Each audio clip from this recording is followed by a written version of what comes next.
Welcome to Nocturnal Tales.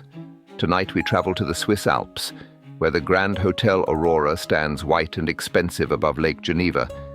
The lounge is crowded with furs and pearls and elderly gentlemen pretending not to sleep. And a celebrated Belgian detective has been on holiday for exactly 17 minutes before a case finds him. The Sleeping Beauty begins with an engagement.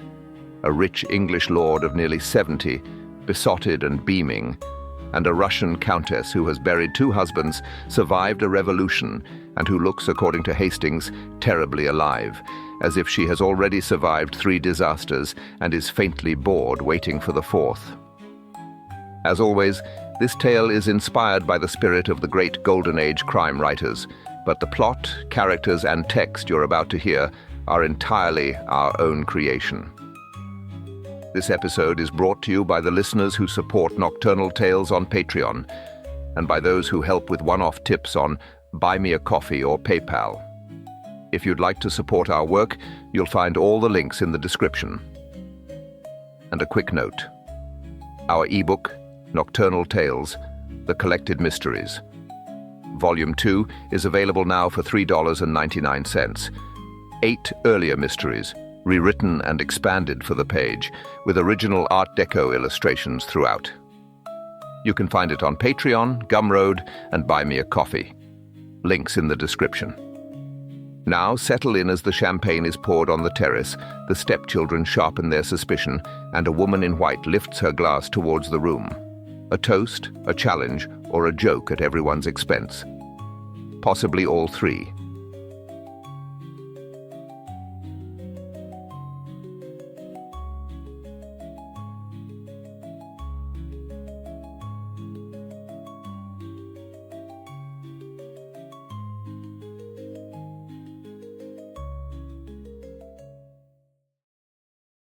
Chapter 1. The Lady in White. Poirot had announced that we were going to Switzerland to rest.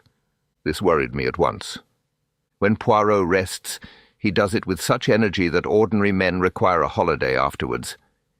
He had brought 3 dressing cases, 2 pairs of patent shoes, a silver-backed clothes brush, and a small bottle of lavender water which he treated with more respect than most people give to holy relics. "We shall breathe the air of the mountains, Hastings," he said as our motor climbed towards the Grand Hôtel Aurora. "And walk?" "No." "Skate?" "No." "Ski?" He looked at me with horror. "My friend, I have come to Switzerland not to throw myself down a hill." The Grand Hôtel Aurora stood above Lake Geneva, large, white, expensive, and full of people who had come there either to improve their health or display how little they needed to. The lounge was crowded with furs, pearls, newspapers, bad novels, and elderly gentlemen pretending not to sleep. Poirot had just complained that the palms were placed without imagination, when Lord Edric Mallory saw him and advanced upon us with both hands out. "Poirot, by God, this is luck!" Lord Edric was a big, red-faced Englishman of nearly 70, rich enough to be forgiven everything except his waistcoat. Beside him stood a woman in white. I saw the white first, then the pearls, then the eyes. She was beautiful, yes, but not in the foolish picture postcard way. She looked alive, terribly alive, as if she had already survived 3 disasters and was faintly bored waiting for the 4th. "My dear," said Lord Edric, swelling visibly, "this is Hercule Poirot." The woman held out her hand.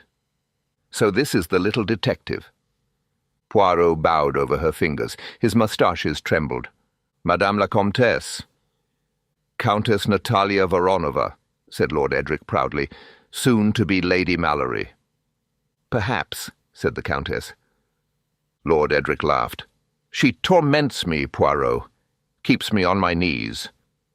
"At your age," said Natalia, "that is dangerous. You may not get up again." I laughed. Lord Edric laughed louder. Poirot did not laugh, but I could see that he was interested. Then Lord Edric introduced me. "Captain Hastings," I said. Natalia looked me over with frank approval. "A captain? Good. I like soldiers. They stand up straight and believe women. That is not entirely true, I said. No? How disappointing. I shall have to work harder. I felt myself redden, which was absurd. Poirot noticed. Naturally. Hastings, he said, is of a trusting nature. How useful, said Natalia. Poirot's smile became very small. And Madame, he said, is not? My dear Monsieur Poirot, I am Russian. Trusting people is how one loses earrings, countries, and husbands. This time Poirot laughed. At that moment, 2 people entered from the terrace with the air of having smelled something unpleasant and discovered it was their father's engagement. The man was Sir Hugo Mallory, Lord Edric's son, large, stiff, and angry before anyone had given him a reason. The woman was Lady Cynthia Vale, his sister, thin and elegant, with a mouth trained for disappointment.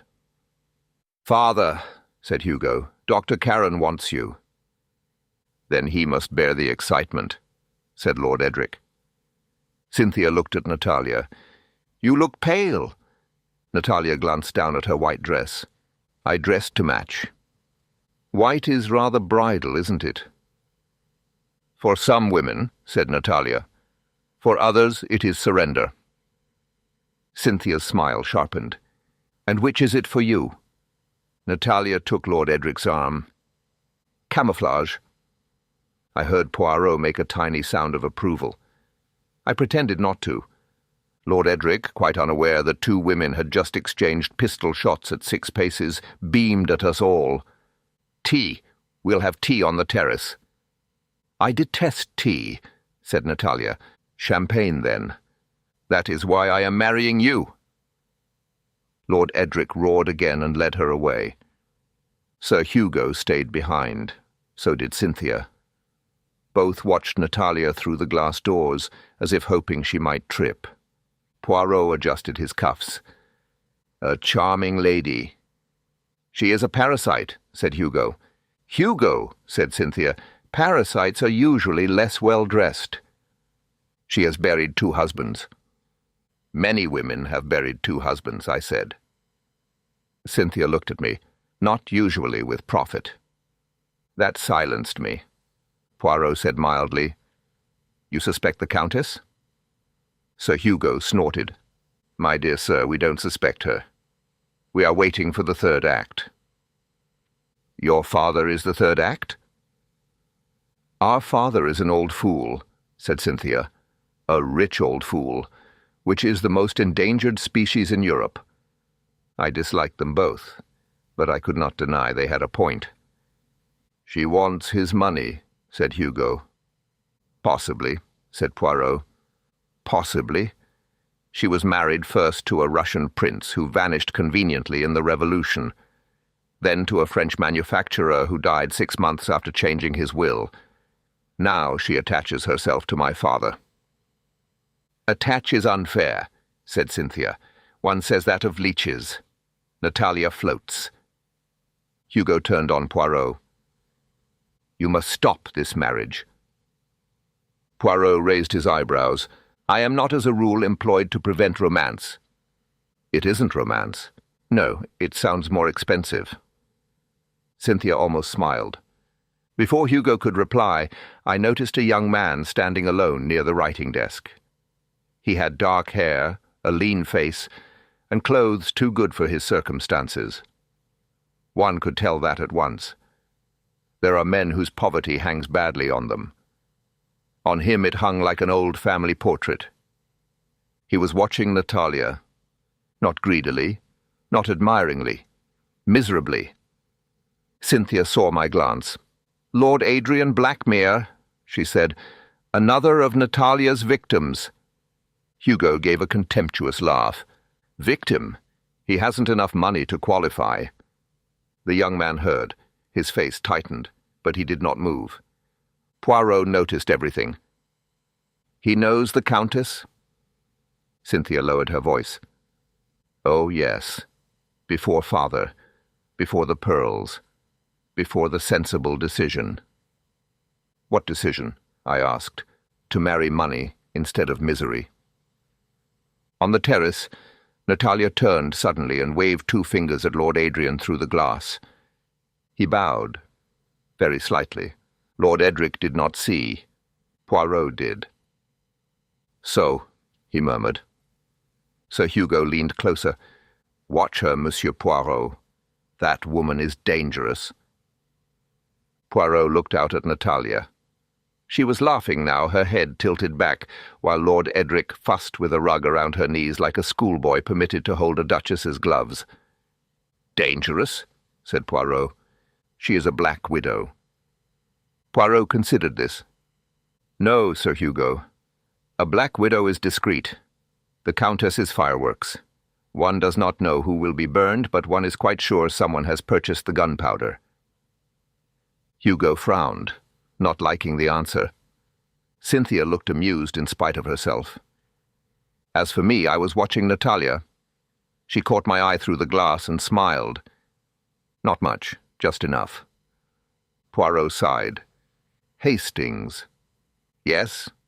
You are smiling back." "I am being polite." "No, you are being recruited." Before I could object, Natalia lifted her glass towards us, then towards Lord Adrian, then drank. A toast, a challenge, or a joke at everyone's expense. Possibly all 3. Poirot's holiday had lasted 17 minutes.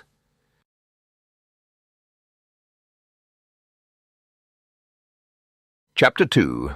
The Former Attachment. By breakfast the next morning, the Grand Hôtel Aurora had accepted Lord Edric Mallory's engagement in the only manner possible to a hotel of its class, with silence, staring, and a great many remarks made just out of earshot. Poirot was delighted. "My friend," he said, removing the top of his boiled egg with surgical precision, "observe the English abroad. In their own country they pretend not to notice scandal. In hotels they pretend to notice nothing else."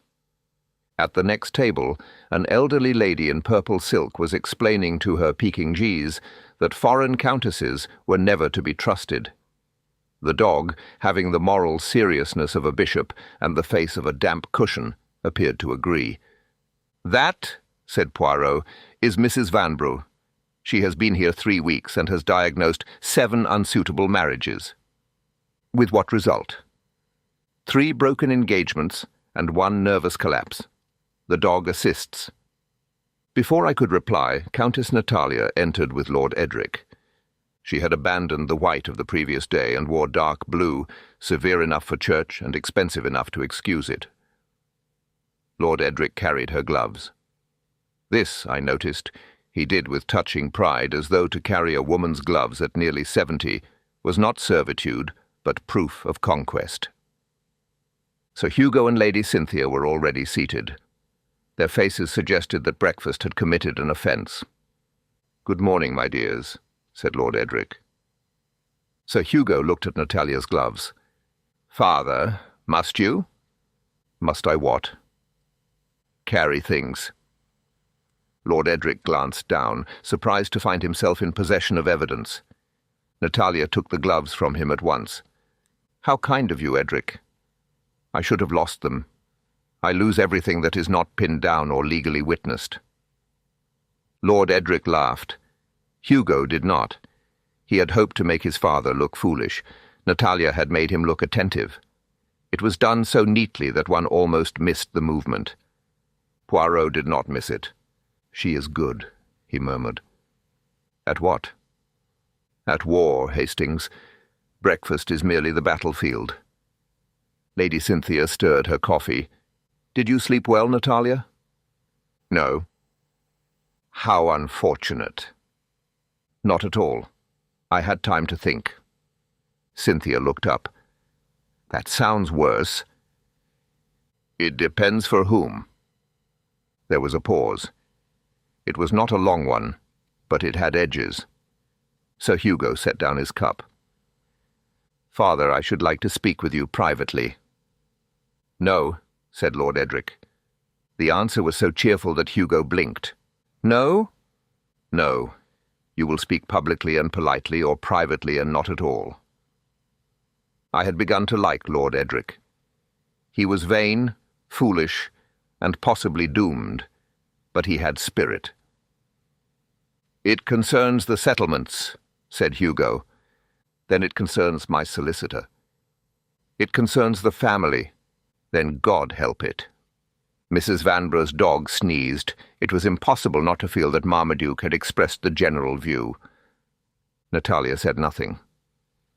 That was the alarming part. She had no need to intervene.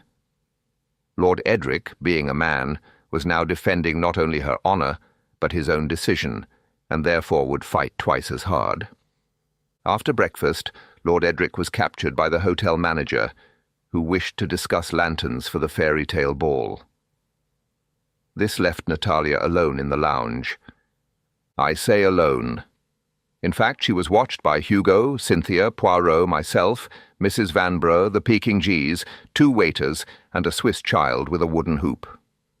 It was privacy as understood in expensive hotels. She sat at a writing desk and began going through letters.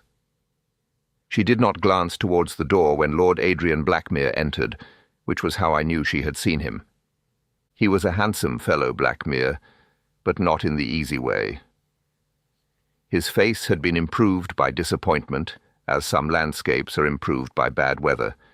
His coat was excellent but tired. Poverty had not defeated him, but it had made several promising attacks. He crossed the room slowly. "Natalia." She looked up. "Adrian." I wanted to see whether it was true.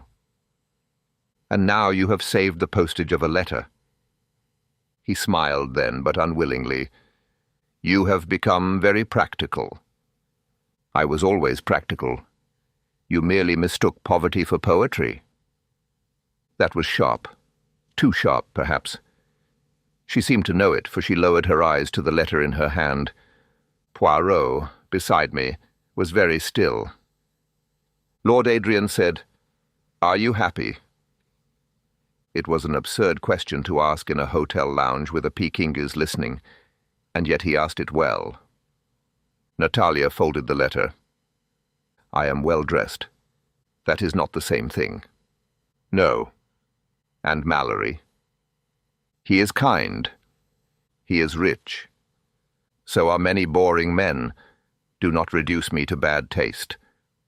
She would not let him make her merely mercenary. She would not pretend money did not matter either. I found myself admiring her against my better judgment. Lord Adrian looked towards the terrace where Lord Edric was arguing happily over lanterns. "He loves you." "Yes." "And you?" "I am not being interviewed for sainthood, Adrian." For the first time he looked angry. She gave a little laugh then, but there was no amusement in it. "You make marriage sound so innocent. How touching. One would think no one had ever used it to buy land, repair houses, silence creditors, punish daughters, rescue sons, or legalize appetite. That is not love. Love is the part people talk about afterwards when the bills are paid." I expected Poirot to approve of this cynicism. Instead, he frowned. Lord Adrian bowed slightly. "Then I wish you joy of your accounting." He turned away. She did not call him back. That, I think, cost her something. At luncheon, Lord Edric announced, with the solemnity of a statesman declaring war, that Natalia would appear at the ball as Sleeping Beauty. It was an unfortunate choice. Sir Hugo's knife stopped halfway through his soul. "Sleeping Beauty?" Lord Edric beamed. "Perfect, eh?" "For whom?" said Cynthia. Lord Edric looked puzzled. Natalia saved him, as she had saved him at breakfast. "It is kind of Edric. He thinks I shall look charming asleep." "My father is easily pleased," said Hugo. "Not easily," said Natalia. "Lately." There was a small sound from Poirot, which might have been a cough or applause. Hugo leaned forward. "This whole performance is indecent." "My dear boy," said Lord Edric, "it is a costume ball." "I am not speaking of the ball." Lord Edric's voice had changed. Several heads turned. Natalia put down her fork. "Edric, please. Sir Hugo has every right to dislike me. It is one of the few family privileges still untaxed." Cynthia laughed. Hugo flushed. After luncheon, Poirot and I walked on the terrace. "You admire her," he said. "I do not know that I admire her." "You are right. It is worse. You defend her. I think Hugo is abominable." "That is not a defense of the countess. That is merely evidence of eyesight." We found Lord Adrian at the far end of the terrace, staring out over Lake Geneva. The mountains looked quite unreal, like scenery painted for an expensive tragedy. Poirot addressed him without mercy. "You still love her?" Blackmere did not turn. "Yes." I was shocked by the plainness of it. Englishmen, as a rule, will confess to bankruptcy, fever, or manslaughter before admitting to emotion. Poirot seemed satisfied. "And she?" Blackmere smiled faintly. "Natalia loves survival. That is bitter. It is accurate." Poirot inclined his head, accepting the phrase. "Then why remain?" Blackmere looked back towards the hotel. Through the glass, we could see Natalia seated beside Lord Edric, listening to him with perfect attention. "Because once," he said, "before she became sensible, she laughed at my jokes." "That is all?" "No," said Blackmere. "That is the part I can say without sounding ridiculous. That evening, just before dinner, the first note came. It was delivered to Poirot on a silver tray by a waiter who clearly hoped to be questioned and was disappointed when he was not. Poirot unfolded the paper. I saw 4 words written in a hard, sloping hand. "She has killed before." Across the room, Natalia stood between Lord Edric and Lady Cynthia. She was smiling, but not at either of them. Lord Adrian had just entered, and for 1 second all the cleverness left her face. Only 1 second. Then she turned back to Lord Edric and laid a hand lightly on his sleeve. Poirot folded the note. "Well?" I asked. "Well, Hastings," he said. "Someone is afraid that Lord Edric Mallory will not wake from his fairy tale." He glanced once more at Natalia. "Or perhaps that she will."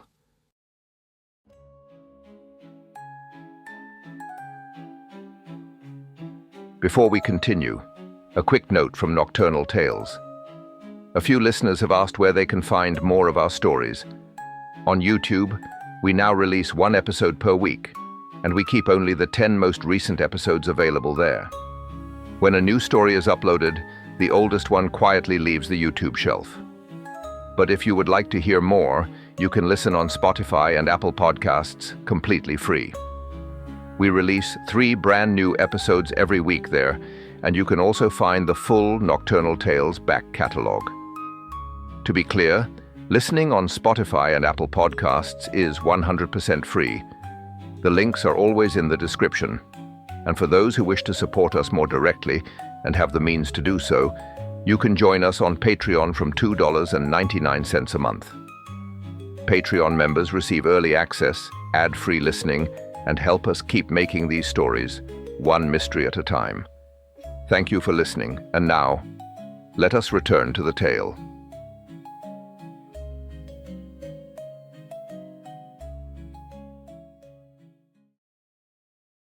Chapter 3. The Spindle Ball. By 4 o'clock on the day of the ball, the Grand Hôtel Aurora had abandoned civilization. This was chiefly the fault of the fairy tale theme. It had been meant, I think, to suggest romance. In practice, it produced old bankers in crowns, widows with wands, and a Dutch baroness dressed as a shepherdess who had plainly never trusted a sheep in her life. Poirot viewed the preparations with dislike. "A mask, Hastings, is the friend of crime." "So is darkness," I said. "Yet you still go to bed." "I go to bed alone, with the door locked." "My dear Poirot, what a thrilling life you lead." He looked at me suspiciously, but before he could reply, Mrs. Vanbrugh swept past us in a cloud of lavender, pursued by her Pekingese. Marmaduke had been fitted with a pair of silver wings and objected by walking backwards into a potted palm. Poirot brightened. At least one guest retains judgment. Lord Edric Mallory had chosen to appear as a knight. This would have been touching had he selected velvet and a tin sword.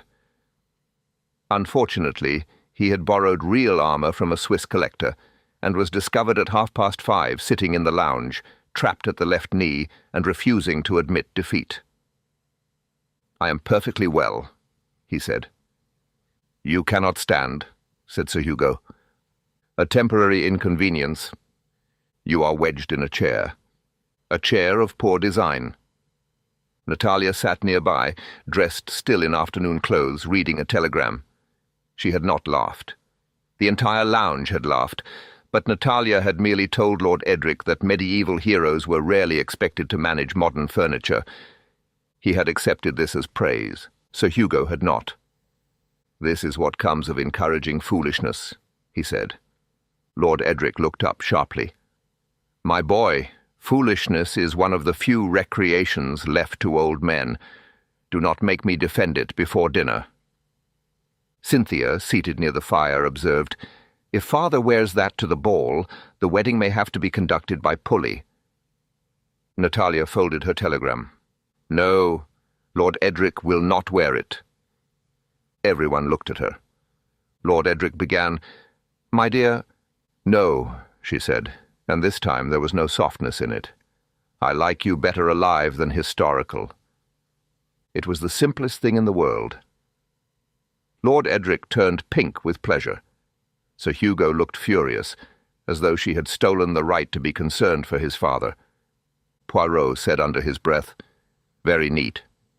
I asked, "What?" "She gives the order, and he hears affection." Before the armour could be removed, Lord Adrian Blackmere entered. He wore ordinary evening dress and looked better than any of us who had attempted imagination. Natalia saw him at once. So did Lord Edric, who suddenly made a great business of laughing at his own predicament. "Blackmere, not in costume?" "I am. I have come as a gentleman whose tailor has refused further credit." Lord Edric laughed. Cynthia smiled. Even Hugo made a noise, though probably by accident. Natalia did not smile. She looked at him for perhaps 2 seconds too long. "You should have come as the prince," said Lord Edric cheerfully. "No," said Natalia before Adrian could answer. "Princes are tiresome. They arrive after the trouble and expect applause." "Then what should he be?" I asked. She turned to me. "You ask like a man hoping for a sword." I felt myself colour. "A huntsman, perhaps," she said. "He at least knows where the bodies are buried." The remark was light enough for the room to take as play.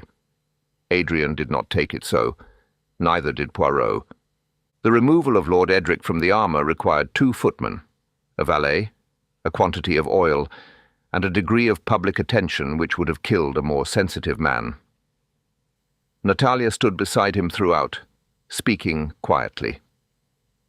By the end of it, half the room thought him gallant. The other half thought her devoted, and Sir Hugo appeared to be losing the will to inherit. The ball began at 9. The ballroom was glittering, crowded, and absurd. The mirrors doubled the number of fools and made them harder to avoid. A retired bishop dressed as Merlin argued theology with a woman dressed as Cinderella. Mrs. Vanbrugh's winged Pekingese escaped under the supper table and caused several guests to believe the hotel had mice of unusual breeding. Poirot wore evening dress and a black domino. "You are not in costume," I said. "On the contrary, I am disguised as a man who enjoys himself."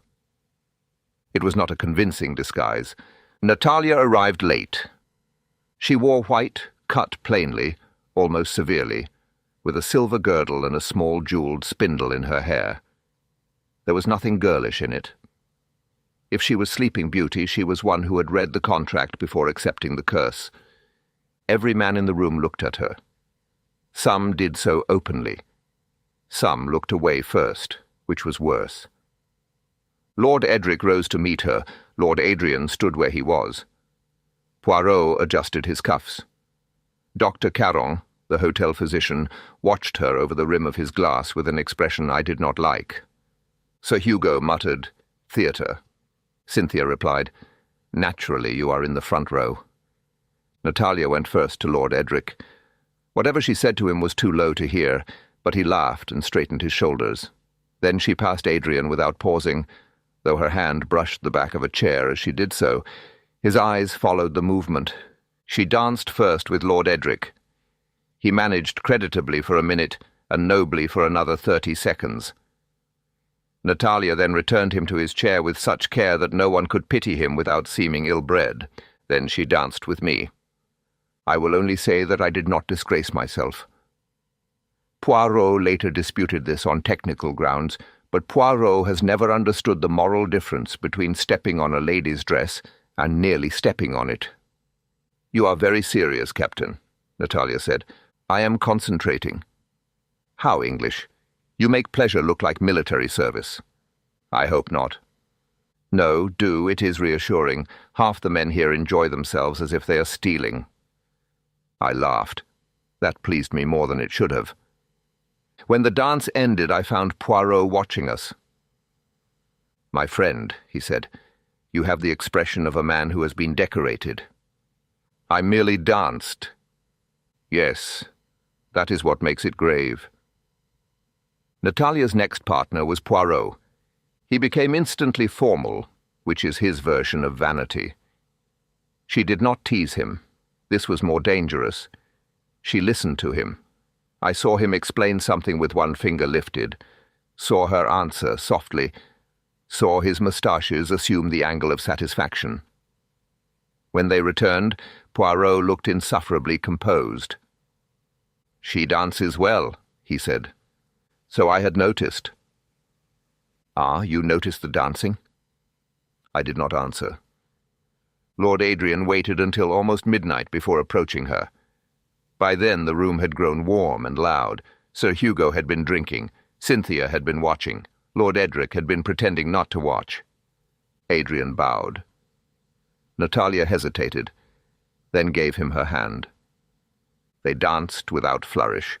No smiles for the room, no cleverness thrown like coins. Once he spoke. She shook her head. Once she spoke. He looked away. Their silence attracted more notice than conversation would have done. Lord Edric said too heartily, "Young Blackmere dances well." Sir Hugo replied, "He has had time to practice. It costs nothing." Lord Edric turned on him. "That will do." Hugo bowed badly. "Of course. We must not offend the poor." Natalia heard that.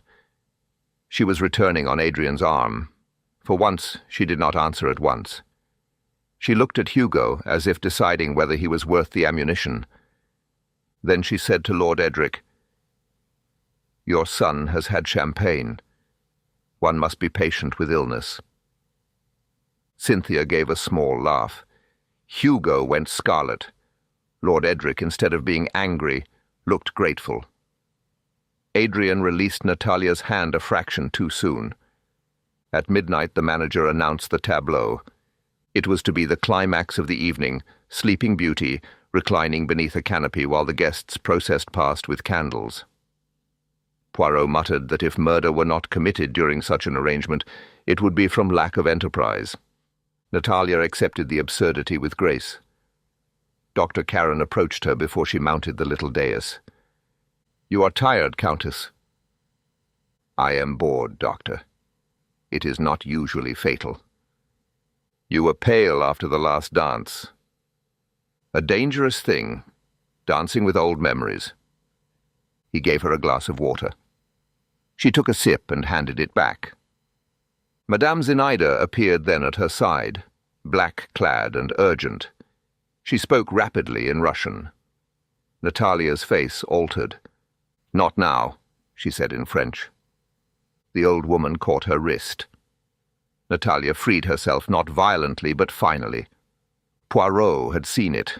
So had Adrian. Natalia stepped onto the dais.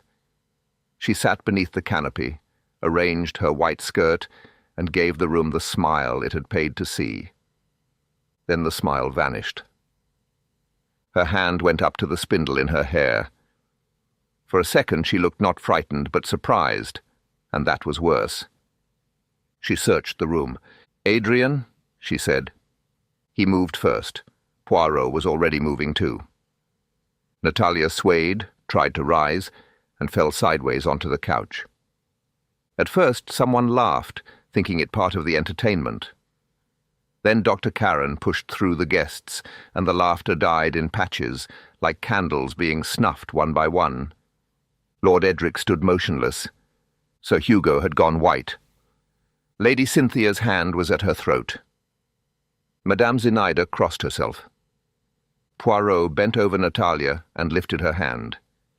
He smelled the fingertips, then looked at the water glass, the spindle pin, and the white glove half fallen from her wrist. Lord Edric whispered, "She has fainted." Dr. Karen did not answer immediately. That was answer enough. Beneath the paper roses, Countess Natalia Voronova slept. Chapter 4. The Wrong Kind of Sleep. There are few sights more absurd than a ballroom attempting to become a sick room. A minute earlier, half the guests had been pretending to be enchanted royalty. Now Cinderella was calling for smelling salts, Merlin was shouting for brandy, and a gentleman in a wolf's head kept asking whether he should fetch the police, though nobody was inclined to entrust urgent business to a wolf. Dr. Karen took command, which is a thing doctors enjoy almost as much as diagnosing indigestion. "Stand back, give her air." Everyone stood back by approximately 2 inches. Poirot, who had neither shouted nor fluttered, moved instead to the little table beside the dais. The glass from which Natalia had drunk still stood there. A waiter reached for it. Poirot's hand closed round the man's wrist. "No." "But, monsieur, the tray. The tray may survive the shock." The waiter withdrew wisely. Lord Edric had gone to Natalia's side and was trying to kneel, which at his age and in evening dress was less an action than an engineering proposal. Lord Adrian helped him down. Sir Hugo saw this and looked as if he would have preferred his father to fall. "Father," said Cynthia sharply, "let the doctor work." "She's cold," said Lord Edric. "Her hand is cold." "Then you may be useful by not fainting on top of her." It was harsh, but effective. Lord Edric sat back, breathing hard. Natalia lay beneath the ridiculous canopy, her white dress spread about her, the spindle pin glittering in her hair. Without the animation of her eyes, her face seemed strangely younger and more remote. The whole room watched her in a silence made more dreadful by the paper roses above her head. Dr. Karen lifted one eyelid, then the other. He checked her pulse and bent close to her mouth. "Well?" demanded Hugo. The doctor did not look at him. "That is rarely a helpful question." Poirot gave a small, approving nod. At last Caron said, "She must be taken upstairs." "Fainted?" asked Lord Edric. "No." The word dropped into the room like a stone into water. With difficulty Natalia was carried to her suite. The procession that followed would have been comic in other circumstances. Lord Edric distraught, Adrian grim, Hugo indignant, Cynthia practical, Madame Zinaida whispering in Russian, Mrs. Vanbrugh attempting to come to until Marmaduke's wings caught in a chair. Poirot carried the glass wrapped in a napkin. I carried nothing, but did so attentively. Natalia's rooms were large, warm, and full of flowers. Too many flowers. They had the slightly oppressive smell of expensive devotion. Dr. Karen ordered the windows opened, then closed, then opened again halfway, which gave him something to do while his face grew more serious. He sent for his bag, for hot water, for black coffee, for a nurse from the hotel staff, and for quiet. The last instruction was ignored by almost everyone. Lord Edric stood near the bed. "Doctor, tell me plainly." "I shall tell you when I know plainly." Sir Hugo said, "What has she taken?" Karen looked up. "That implies choice." "I imply nothing, I ask." "You ask badly." For the second time that night I admired Dr. Caron. Poirot had arranged several objects on a small writing desk: the water glass, Natalia's white glove, the spindle pin, a silver scent bottle, a small enamel pot from her dressing case, and a little box of pastilles. Cynthia noticed. "Must this be done here?" "Yes," said Poirot. "That was not really a request." "No, madame. It was really an answer." She gave him a cool look, but did not argue. Sensible woman. Madame Zinaida stood by the wardrobe, black and rigid. Without Natalia's command over the room, the old Russian seemed both smaller and more dangerous, like a knife folded shut. Poirot turned to her. "The little enamel pot. What is it?" "For her lips. The mountain air cracks them." "Who prepares it?" "I do." Dr. Caron glanced round sharply. "With what?" "Beeswax, almond oil, rose, nothing." "Nothing," said Poirot, "is frequently the most interesting ingredient." Zinaida's eyes flashed. "I do not poison her. No one has accused you." "You looked at me." "My dear madame, I look at everybody. It is my only exercise." That was too much for Lord Edric. "Poirot, for God's sake, this is not a drawing-room puzzle." "No," said Poirot very quietly. "It is a bedroom puzzle, and therefore worse." The doctor straightened. "She is in a profound narcotic sleep. Not normal unconsciousness, not hysteria, not ordinary intoxication." "Poison," said Adrian. "Perhaps. Or a drug given in excessive quantity. Her breathing is shallow but steady, pulse slow." "Can you wake her?" Karen did not answer at once. Natalia, who had handled the whole hotel awake, defeated them all by lying still. At length the doctor said, "If I knew the substance, perhaps." Lord Edric sank into a chair. Madame Zinaida crossed herself again. Hugo saw it and seized on it at once. "You know something." The old woman looked at him with dislike. "I know prayer. It is not evidence." "You warned her before she collapsed." "I told her to rest." "In Russian?" "It is the language in which she is most disobedient." Poirot turned to Lord Adrian. "And you?" "She called your name." The young man had been standing by the window, his face half in shadow. "Yes." "Why?" "If I knew, Monsieur Poirot, I should not be standing here being useless." There was no theatrical misery in him now, only fear, stripped clean. Sir Hugo rounded on him. "You had no business near her tonight." Adrian looked at him. "I danced with her. That is not yet a felony." "It might be motive." "For what? Making her ill in front of 200 people and a bishop dressed as Merlin?" Hugo reddened. "Do not make jokes." "I assure you, Sir Hugo, I have never felt less humorous." Poirot stepped between them, not physically, but with a glance. "Enough. We have too many emotions and not enough facts." He began with the glass. Dr. Caron had handed it to Natalia. Dr. Caron had taken it from the side table. The side table had been arranged by 2 waiters. The water jug had stood there since before the dance. Several guests had passed it. One of the footmen had refilled it. No one had watched because, as Poirot observed, people rarely expect murder to be thirsty. Then came the pastilles. Natalia had taken one earlier in the evening from her own box. Zinaida said she used them for the throat. Caron smelled one and shrugged. Poirot put it aside. The scent bottle contained perfume. The spindle pin was decorative. The glove had nothing visible on it, though Poirot examined the fingertips with care. At 3 a.m, the specialist from Lausanne had not yet arrived. Natalia had not moved. The hotel outside had gone silent in the peculiar manner of places where nobody is sleeping, but everyone pretends to be. In the corridor, candles burned low. Somewhere below, a servant dropped a tray and was immediately hated by the entire building. Cynthia brought coffee. She handed a cup to her father, one to Poirot, one to me, and none to Hugo. Hugo noticed. "I should like coffee." "I should like a brother with tact," she said. "We must both endure disappointment." He turned away.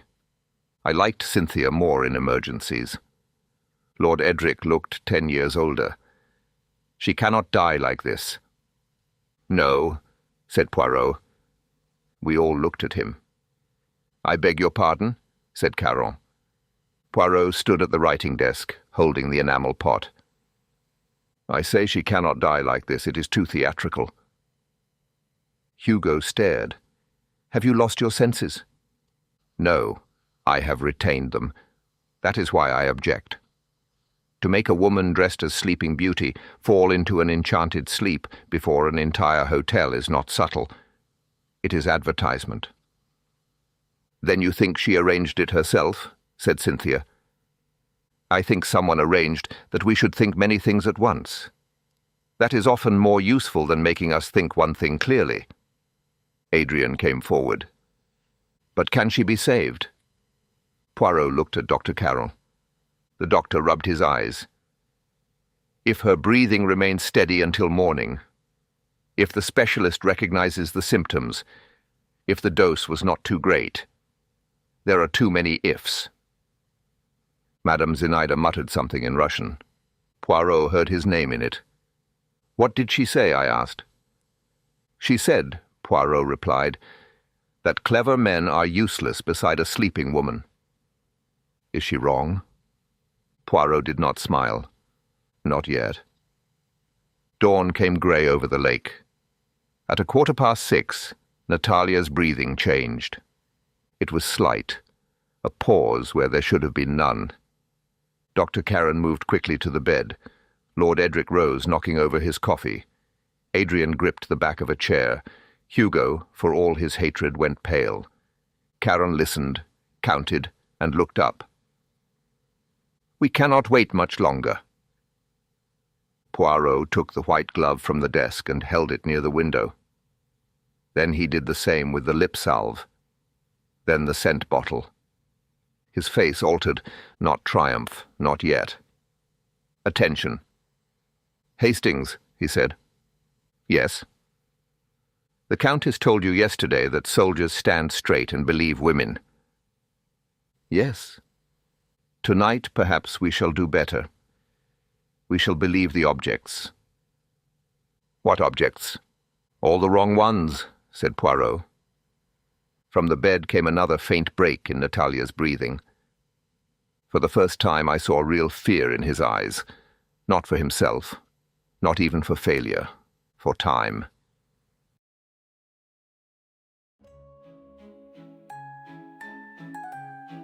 Some stories are meant not only to be heard, but to be kept. We're very happy to share that Nocturnal Tales, The Collected Mysteries, Volume 2, is now available as an ebook. This second volume brings together 8 of our earliest mysteries, all substantially rewritten, expanded, and carefully edited for the page. These are not simple transcripts of the audiobook episodes.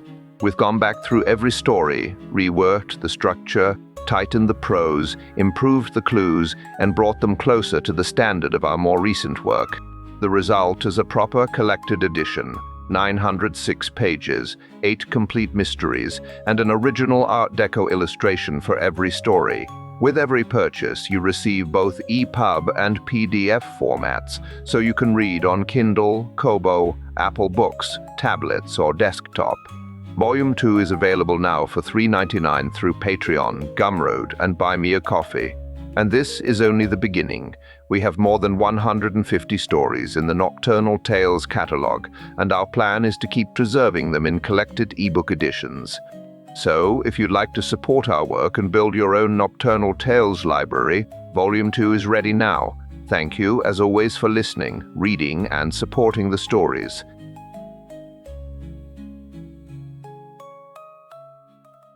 Chapter 5. The Men Awake. At 7 o'clock, the specialist from Lausanne arrived, a small dry man called Professor Stein, who wore pince-nez and had the expression of one who had been disappointed by the human body for 40 years. He examined Natalia, listened to Dr. Carroll, looked at Poirot's little row of objects and said, "This is most unusual." Lord Edric groaned. "My dear Professor," said Poirot, "that is a phrase much loved by doctors and much hated by families. Can we improve upon it?" Professor Stein looked at him over his pince-nez. "You are the detective." "I have that misfortune." "Then detect somewhere else. I need quiet." Poirot bowed. It was not often that I saw Poirot dismissed like a junior waiter. I expected indignation.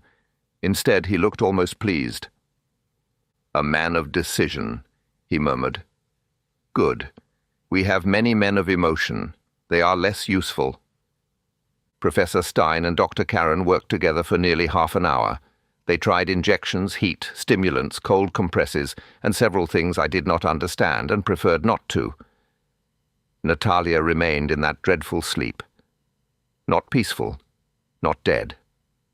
Somewhere between the two, as if she had withdrawn just far enough that no one could reach her. Lord Edric stood by the bed until Cynthia made him sit. "Father, if you collapse, I shall not forgive you. We have only one sofa." He obeyed her, which showed the seriousness of the situation. Sir Hugo paced. Lord Adrian stood at the window. Madame Zinaida prayed without moving her lips. Poirot watched them all and touched nothing. At last Professor Stein came away from the bed. "She lives." "Will she wake?" asked Lord Edric. "That depends." "Upon what?" "Upon what has put her to sleep." Lord Edric shut his eyes. Professor Stein turned to Poirot. "You have kept the objects?" "Yes." "The glass may matter. The pastilles may matter. The lip salve may matter. The scent may matter." "That," said Cynthia, "is a generous distribution of suspicion." The professor ignored her. "There are compounds which induce prolonged narcosis without the usual signs of opium or chloral. Rare, usually botanical." Dr. Karen stiffened. "You imply—" "I imply nothing. I say what is possible." I liked him at once. Poirot took from his pocket the note received the night before. "Professor, one more fact. Before the ball, I received this." He unfolded it and laid it on the writing desk. "She has killed before." No one spoke. Sir Hugo recovered first. "There you are." Poirot looked at him. "Where am I?" "You were warned." "I was sent 4 words without signature, evidence, or courage. That is not a warning, Sir Hugo. It is a performance by a coward with ink." Lord Edric had risen. His face was dark. "Who wrote it?" No one answered. Poirot turned the paper round with one finger. "It arrived before dinner, not after the collapse. That is important." "Why?" I asked.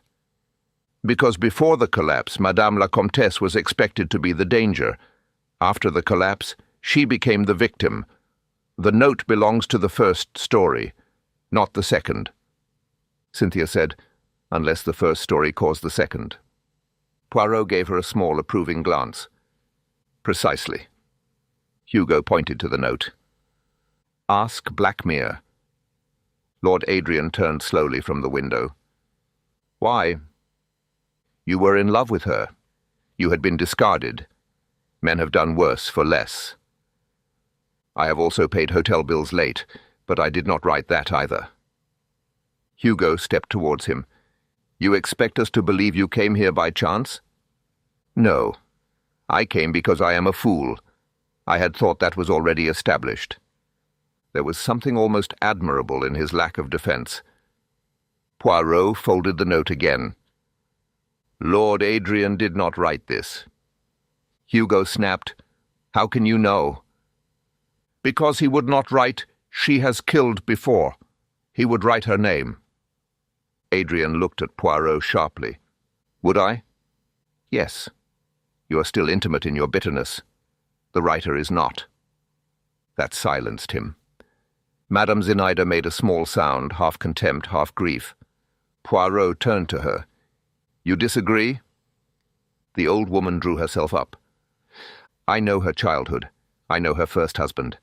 I know hunger, trains, lies, priests who took jewels for bread, and officers who took jewels for nothing. I do not know this sleep.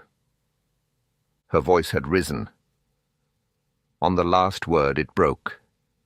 For the first time I believed she loved Natalia. Poirot listened without pity and without cruelty. You know whether she killed before? Zinaida's eyes went to the note. No. No, she did not? Or no, you will not say? She survived. Men call that many things.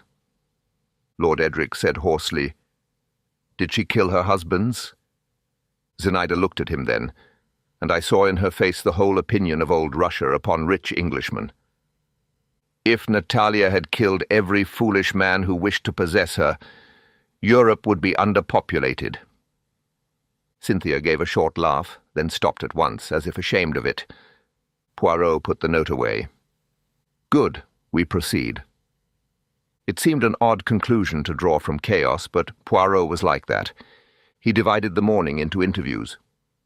We assembled in the small salon adjoining Natalia's bedroom. It had pale walls, gilt chairs, and the sort of fragile table on which one feels guilty placing a cup. Poirot stood before the mantelpiece. I sat near the door. This was partly to be useful, and partly because it was the only chair that did not look as if it had been designed for a duchess with no bones. Sir Hugo came first. He was less confident away from his sister and father. Anger suited him. Interrogation did not. You hated the countess, said Poirot. I hated what she was doing. To your father? To all of us. Ah, that is wider. Hugo flushed. You make it sound sordid. Inheritance has sounded sordid since the first son discovered the first father intended to live. I did not drug her. I did not ask. No, but you meant to.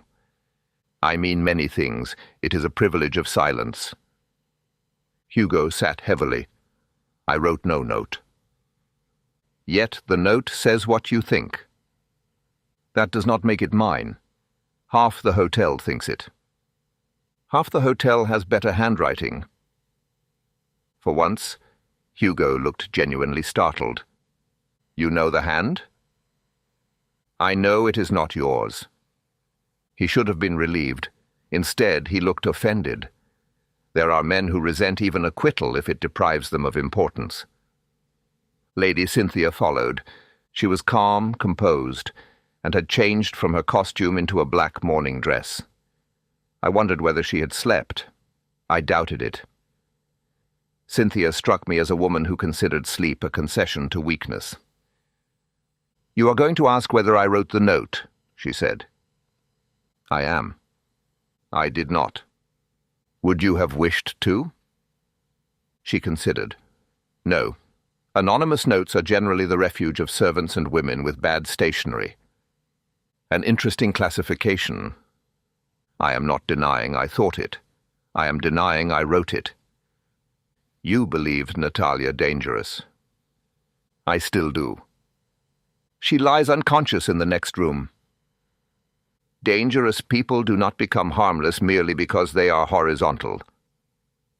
Poirot's eyes twinkled. You dislike her very much. Not entirely. That is the most irritating part. That answer surprised me. Cynthia went on more quietly. Hugo thinks she is a parasite. Father thinks she is an angel. Adrian thinks she is a tragedy in pearls. You, Monsieur Poirot, think she is a problem. I think she is a woman who learned early that men prefer stories to facts, and has been selling them stories ever since. And you? I prefer accounts. Balanced. Settled. Poirot bowed slightly. When she had gone, I said, "She is clever." "Yes," said Poirot, "and unhappy cleverness is a sharp instrument." Lord Adrian was next. He looked exhausted but more controlled than he had in Natalia's room. He stood rather than sat. Poirot showed him the note. "Have you seen this hand?" "No." "Read the words." Adrian did. His face did not change. "Do you believe them?" asked Poirot. "No." Quickly answered. "I know Natalia. Do you?" He put the paper down. "No. But I know the crimes she would commit. Poisoning dull husbands is too domestic. That is a romantic answer. It is the only kind I have left." Poirot walked to the window. Outside, the lake was smooth and bright, offensively peaceful. "She called your name as she fell." "Yes." "Why?" Adrian looked away. "Because, for once, she forgot herself." "You think she was afraid?" "I think she was surprised. Natalia is rarely afraid until afterwards." "And afterwards?" His hand tightened on the back of a chair. "Afterwards, she becomes practical." There it was again. The living woman in the next room, impossible to reduce to saint or spider. Poirot said gently, "If she wakes, will you ask her not to marry Lord Edric?" "No." "Why not?" "Because I already did." "And?"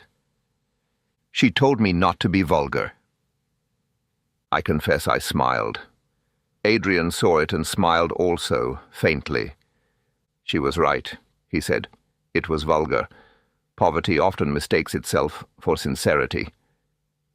Poirot did not answer at once. Then he said, "You may go." Adrian paused at the door. "Monsieur Poirot." "Yes?" "If the note is true, it may be true and still be irrelevant. That is the trouble with truth. It has bad timing." Adrian left. The day dragged on. Professor Stein sent for certain preparations from Lausanne. Dr. Caron wrote telegrams. Lord Edric sat outside Natalia's door like a large, faithful dog who had mislaid his bark. Mrs. Vanbrugh tried 3 times to offer assistance, and was each time intercepted by Cynthia, who had discovered a talent for border control. At noon, Poirot and I returned to Natalia's room. She had not altered. The sight of her lying there made even Poirot grow quiet. On the writing desk, the objects remained in their row. Poirot took out the note and placed it beside them. The glass, the glove, the spindle pin, the scent bottle, the lip salve, the pastilles, the note. "What do they say?" I asked. "They quarrel," said Poirot. "With each other?" "With the facts. That is more serious." He touched the note. "This says, 'Look at the past.'" He touched the glass. "This says, 'Look at the doctor.'" The lip salve. "This says, 'Look at the woman who serves her.'" The spindle. "This says, 'Look at the fairy tale.'" The glove. "This says nothing at all." "Then why keep it?" "Because, Hastings, in my experience, the silent witness is often the one who has been properly brought up." Before I could ask what that meant, Dr. Caron entered with Professor Stein. The professor's face was grave. "We have perhaps identified the class of drug," he said. Lord Edric, who had followed them in, gripped the doorframe. "Can you wake her?" We can try to sustain her. To reverse it, I must know more. The substance may have been absorbed slowly. Through the drink? Asked Hugo from behind us. Possibly. Through the lips? Asked Poirot. Professor Stein looked at him. Also possible. Madame Zinaida made a sound. Everyone turned. She was staring at the enamel pot. "What is it?" said Poirot. The old woman did not answer. "What is it, madam?" She looked suddenly older. There was another pot. Another? The same. I packed 2. Poirot's eyes sharpened. And now? Now there is one. Sir Hugo exclaimed, "There! She admits—" Poirot cut him off. "She admits arithmetic, Sir Hugo. Do not overtax it." Zinaida sank into a chair. I thought perhaps I had misremembered. I am old. One misplaces things. "You are not a woman who misplaces things," said Poirot. She looked at him then, and for the first time seemed afraid of him. "No," she said. "I am not." From the bed came the faintest movement. Not waking, not enough even to call hope, but Lord Edric was beside her instantly. "Natalia?" Her lips parted. No sound came. Poirot leaned close. The rest of us scarcely breathed. A whisper came, so faint that I was not sure I had heard it. "Not." The glass. Then she sank again into silence. Dr. Caron pushed us back. Professor Stein bent over her. Lord Edric was weeping openly now. Poirot stood very still. Not the glass. The note said she had killed before. The room said someone had tried to kill her now. And between those two facts lay a missing pot, a sleeping woman, and a hotel full of people who had all, in their different ways, wanted her punished. Poirot turned to me. "Hastings, find Mrs. Vanbrugh." "Mrs. Vanbrugh?" "Yes, and the dog." "Marmaduke?" "Unless the hotel has another winged Pekingese with opinions. What can he possibly know?" "My friend, last night that dog was under the supper table, where no gentleman could go, and no lady would admit having been. Even at such an hour I could not help it." I laughed. Poirot did not. "Bring him," he said. "We are now interested in what people dropped." Chapter 6. The Kiss That Did Not Happen. Mrs. Vanbrugh received my request with the composure of a woman who had always expected her Pekingese to enter public service. "Marmaduke," she said, "is very observant." Marmaduke was at that moment attempting to eat the remaining silver wing attached to his harness. "I am sure he is," I said. "He dislikes deception." "He disliked my left shoe yesterday." "Exactly." There was no answer to this, so I carried him upstairs. Poirot accepted the dog with great solemnity and placed him upon the carpet near Natalia's bed. Marmaduke stood motionless, surveyed the company, and gave Sir Hugo a look of such settled contempt that I felt the animal's reputation was justified. "Proceed, mon ami," said Poirot. Marmaduke proceeded under the nearest chair. Sir Hugo gave an ugly laugh. "There is your detective." "Already," said Poirot. "He shows judgment. He begins where people hide things." From beneath the chair came a faint scrape. Marmaduke emerged backwards, dragging something white and round between his teeth. Mrs. Vanbrugh, who had followed us despite instructions, cried, "Marmaduke! Drop it this instant!" He did not. He brought it to the middle of the room and released it at Poirot's feet with the air of a conqueror laying down a province. It was a small enamel pot. Madame Zinaida made the sign of the cross. Professor Stein seized it. He opened it, sniffed, touched the contents with a glass rod, and became suddenly brisk. "This is it." Lord Edric lurched forward. "The drug?" "The vehicle. Perhaps enough remains." Dr. Caron was already at the bed. For 10 minutes the room became a place of orders, basins, bottles, and low voices. I understood nothing except that Natalia's life had narrowed to a thread, and several clever men were trying not to cut it. At last, Professor Stein said, "We may have time." That was not hope, but it was a cousin to it. Poirot, meanwhile, had not moved from the desk. He had placed the recovered pot beside the first one. They were identical, or nearly so. "Nearly," he murmured. "What is it?" I asked. "The little scratch on the lid. It is not on this one." So the pot recovered by Marmaduke is the one Madame Zinaida packed in the silver bag for the ball. The one on the dressing table is the substitute. Madame Zinaida turned sharply. "I did not substitute it."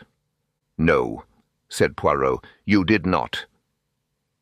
Sir Hugo exclaimed, "Then who?"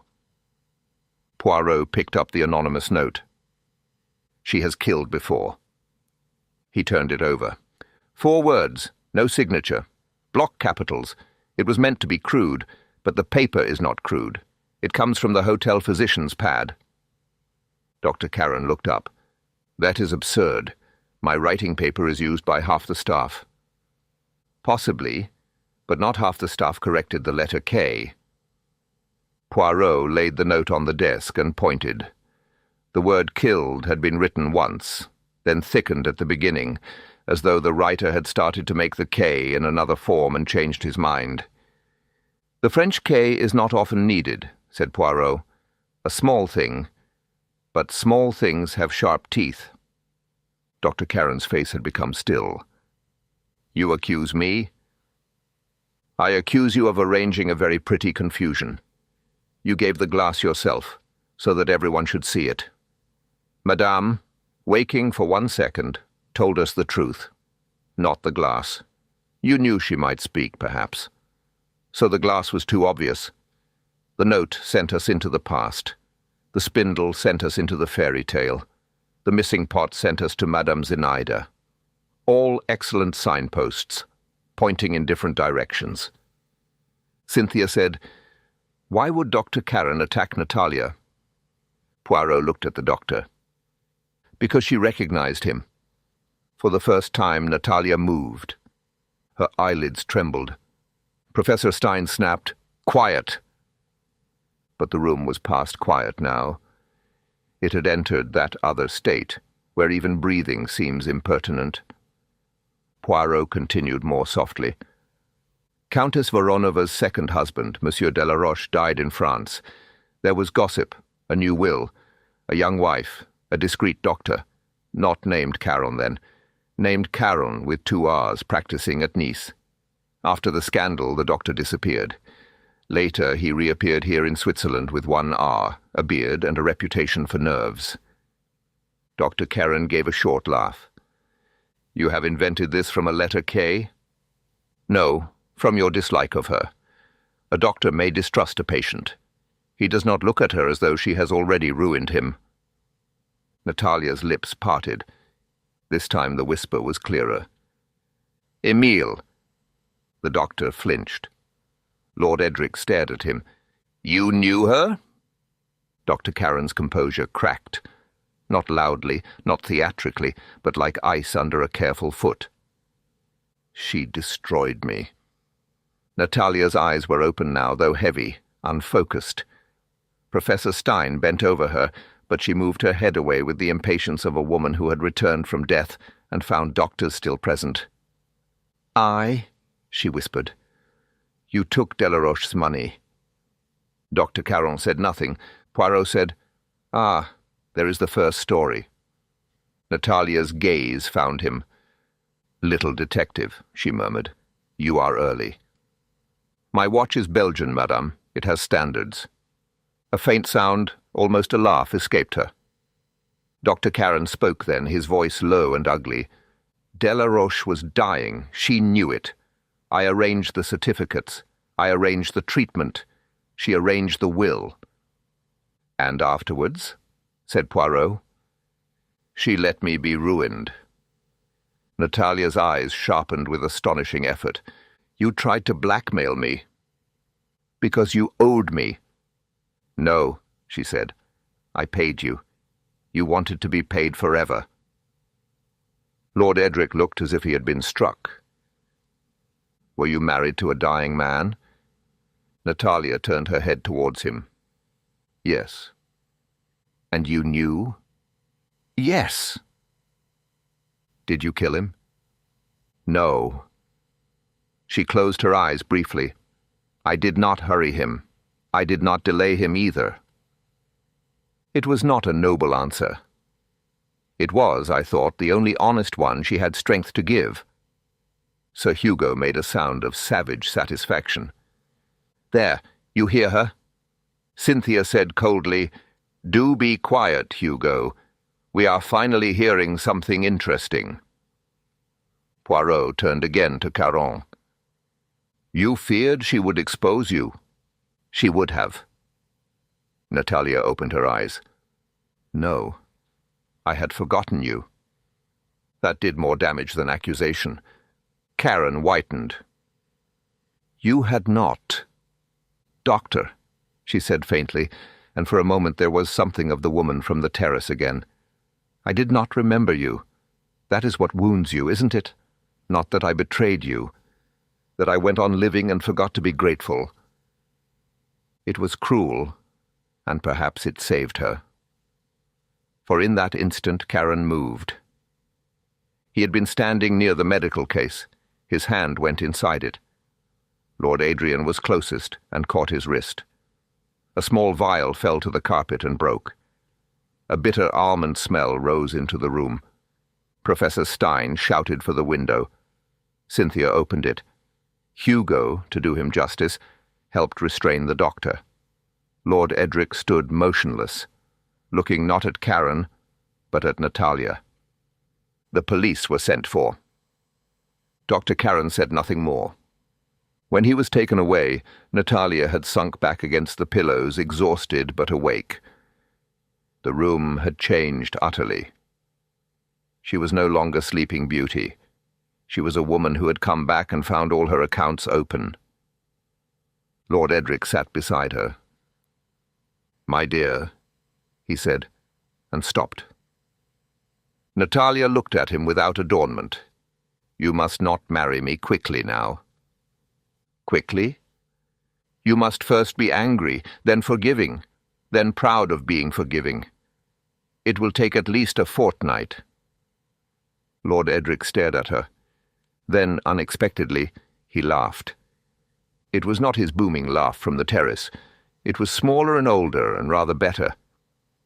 My children will say I am mad. They have been saying it already. Why waste their preparation? Sir Hugo began, Father. Lord Edric did not turn. Hugo, if you speak now, I shall leave you something in my will out of spite and make you grateful publicly. Hugo shut his mouth. Lady Cynthia looked at Natalia. I still don't trust you. Natalia sighed. How restful. Trust is so demanding. But, Cynthia added, I begin to prefer you to several honest people. That is the first sensible compliment I have had in England. We are in Switzerland. Even better, no obligation to return it. Lord Adrian, who had said nothing since seizing Karen, stood by the door. Natalia saw him. The gaiety left her face. Adrian. He bowed slightly. You called my name. I was dying. One is allowed a lapse in judgment. Was it a lapse? She did not answer. Lord Edric watched them both. For once he saw everything. Then he rose, slowly. I shall take the air, he said. No one believed him. Cynthia moved as if to follow, but he waved her back. No, let an old fool be dignified in private. He went out. There was a silence, and Natalia looked after him. That was kind. Yes, said Adrian. Do not sound so surprised. Rich men are occasionally kind. It is how they become dangerous. He came closer. Will you marry him? She smiled faintly. Adrian, I have been unconscious for hours. Must I wake to find men still asking what I intend to do with myself? No. Good. Then sit down and say nothing beautifully. It was always your best quality. He sat. Poirot and I withdrew. In the corridor, Mrs. Van Brugh waited with Marmaduke in her arms. Did he solve it? Poirot bowed. Madame, he located the crucial evidence. I knew it. His father was just the same. A detective, a terrible thief. Poirot looked at Marmaduke with new respect. On the terrace below, Lord Edric stood alone, staring at the lake. After a moment, Lady Cynthia joined him. She did not touch his arm. She merely stood beside him, which for Cynthia was practically an embrace. Poirot watched them. She will choose. Lord Edric or Lord Adrian? Poirot shook his head.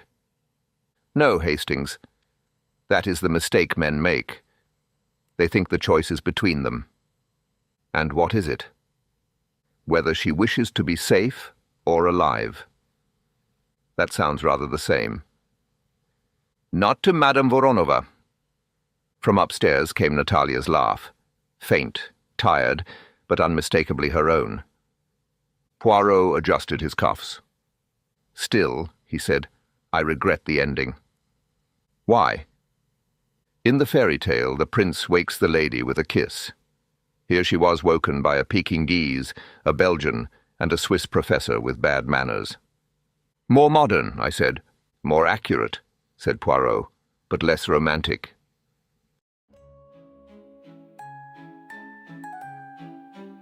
Thank you for listening all the way to the end of The Sleeping Beauty.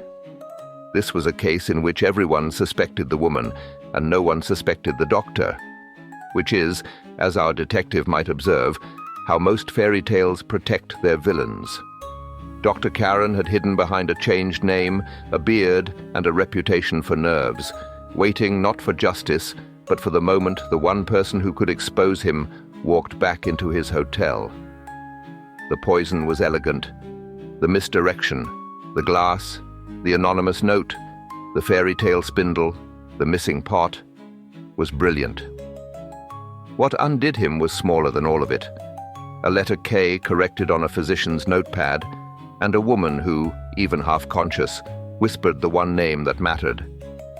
What lingers is Natalia herself, a woman who answered every question with wit, except the ones that mattered, who admitted she had not hurried her dying husband and had not delayed him either, and who, when asked whether she would choose safety or love, refused to answer on the grounds that she had only just woken up, and men were already asking what she intended to do with herself.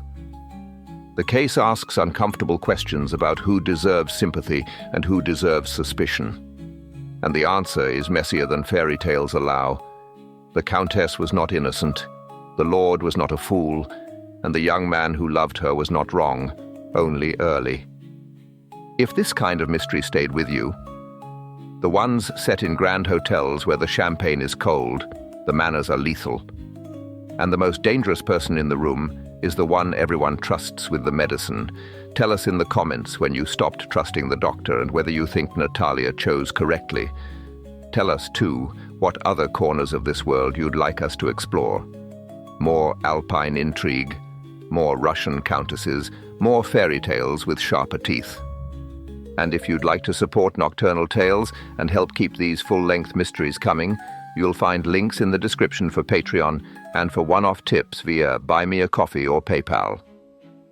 Our ebook, Nocturnal Tales, The Collected Mysteries, Volume 2, is also available for $3.99 on Patreon, Gumroad, and Buy Me a Coffee. For now, thank you again for staying with us to the last line. Until the next case, be wary of doctors who correct their handwriting.